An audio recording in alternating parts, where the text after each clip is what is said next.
আসসালামু আলাইকুম ওয়া রাহমাতুল্লাহি ওয়া বারাকাতুহু। আলহামদুলিল্লাহি আহলিহি ওয়া সালাতু লি আহলিহা আম্মা বা'দ।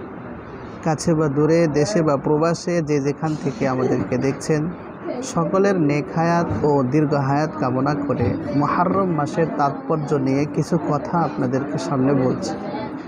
মুহতারাম দিনী ভাই ও বোনেরা, মুহররমের প্রথম তাৎপর্য কোরআনে হাকিম থেকে সূরা তাওবা 36 নম্বর আয়াত। আল্লাহ রাব্বুল আলামিন ইরশাদ করেন, ইন্না ইদ্দাতাশ শুহুরি ইনদাল্লাহি 12 শাহরান ফি কিতাবিল্লাহি ইয়াওমা খালাকাস সামাওয়াতি ওয়াল আরদ মিনহা আরবাআতুন হুরুম।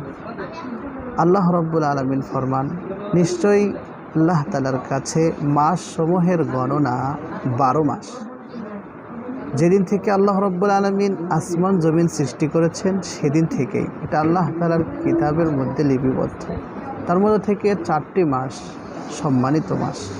সেই 4টি মাস কোনটা, কোন কোন মাস, এই ব্যাপারে বিশ্বনবী জনাবে মুহাম্মদুর রাসূলুল্লাহ সাল্লাল্লাহু আলাইহি ওয়াসাল্লাম হাদিস শরীফের মধ্যে ইরশাদ করেন।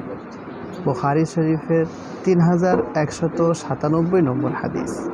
عن أبي بكرة رضي الله تعالى عنه عن النبي صلى الله عليه وسلم قال الزمان قد استدار كهيئته يوم خلق الله السماوات والأرض السنة 12 شهرا منها 4 حرم 3 متواليات ذو القعدة وذو الحجة والمحرم والرجب مضر الذي بين الجمادي والشعبان। সম্মানিত দিনী ভাই ও বোনেরা, আল্লাহর হাবিব সাল্লাল্লাহু আলাইহি ওয়াসাল্লাম ইরশাদ করেন, জামানা বা সময় সেভাবে অতিবাহিত হয়ে আসছে যেভাবে আল্লাহ রাব্বুল আলামিন আসমান সমূহ এবং জমিন সমূহ সৃষ্টি করার সময় থেকে।